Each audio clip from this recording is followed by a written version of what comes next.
Quand on est de plus de 70 ans, ça c'est clair, on a un risque plus élevé lorsqu'on est plus âgé.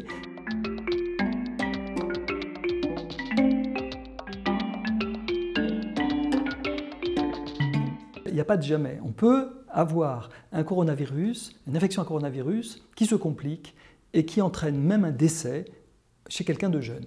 On en a vu quelques-uns. Ce qui est important, c'est de voir les statistiques. Est-ce que vous avez un risque élevé ? Oui, quand on est de plus de 70 ans, ça c'est clair. On a un risque plus élevé lorsqu'on est plus âgé. Lorsqu'on a aussi des maladies sous-jacentes que lorsqu'on est en bonne santé et que l'on est jeune. On a vu des athlètes de 38 ans, récemment en Italie, décédés de ce virus. Donc il est possible, malheureusement, d'avoir cela. Mais c'est extrêmement rare, extrêmement faible. Il faut avouer que c'est quelque chose qui existe aussi avec la grippe.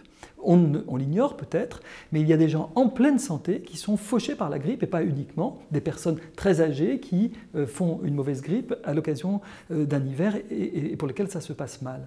Donc c'est simplement une question de proportion ou de probabilité. La probabilité est quand même plus forte avec ce virus, mais elle est plus forte quand on est plus âgé et qu'on a des pathologies sous-jacentes. Donc ce qui va être extrêmement important, c'est que les personnes dans les EMS soient très protégées parce qu'on n'aura pas de vaccin à leur proposer, on n'aura pas non plus d'antiviral à proposer. Et donc les seules mesures que l'on aura à proposer, c'est vraiment de les protéger par une distance sociale accrue du risque d'une arrivée des virus dans ce type d'établissement où il y a des personnes âgées qui sont plus à risque.